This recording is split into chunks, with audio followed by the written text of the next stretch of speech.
Ce projet-là, avec 3000 pondeuses, devait dégager une marge d'environ une vingtaine de millions.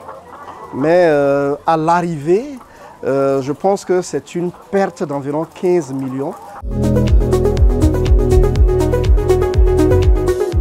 Je dirais que je suis né en brousse parce que mes parents étaient en Côte d'Ivoire. Il y avait une plantation dans laquelle j'ai fait toute mon enfance. J'ai gardé la nostalgie de cet environnement-là. Dès que j'ai pu acquérir des moyens pour avoir une exploitation, j'ai voulu recréer en réalité cet environnement-là. C'est une ferme de pondeuses que nous avons mise en place ici. Le bâtiment dans lequel nous sommes ici, si je prends le bâtiment lui-même et les différentes cages, ont coûté environ 20 millions. Mais en plus de ces investissements-là, vous savez que la contrainte principale de l'élevage de pondeuses dans notre zone, c'est la température. Donc nous étions obligés ensuite d'investir dans des humidificateurs. Si je prends les humidificateurs et l'installation électrique, nous sommes encore à environ 5 millions pour cet investissement-là. Nous avions acheté 3400 pondeuses et l'estimation était qu'on pouvait avoir 10% de perte et qu'on allait avoir au moment de la ponte environ 3000 pondeuses.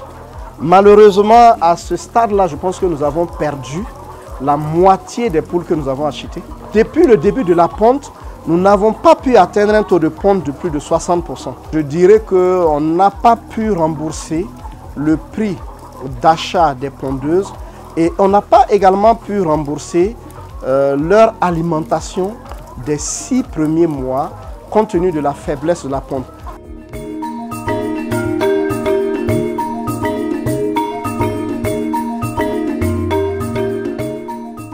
En termes de formule alimentaire, nous avons changé plusieurs fois de formule sans connaître réellement d'amélioration.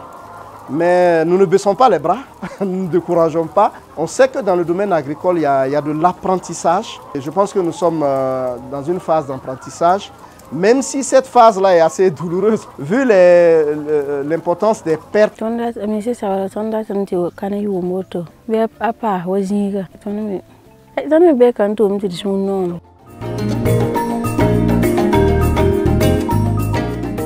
Je pense que la formation est vraiment fondamentale pour le promoteur dans une activité, pour lui permettre de maîtriser les risques. Initialement, je me suis lancé en disant que je suis fils de paysan, hein. Je connais les plantes, je connais les arbres, je connais les poules, on en élevait quand j'étais petit. Mais le projet agricole va au-delà de ce que nous avons appris de façon informelle quand nous étions petits. Parce que gérer ces pondeuses-là, gérer des poulets locaux qui errent dans la cour, c'est deux métiers totalement différents.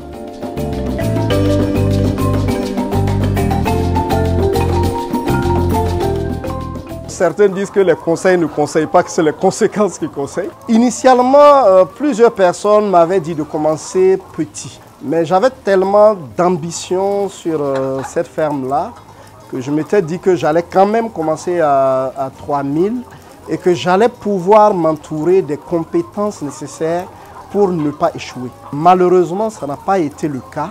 Donc le principal conseil que je fais, c'est de commencer petit.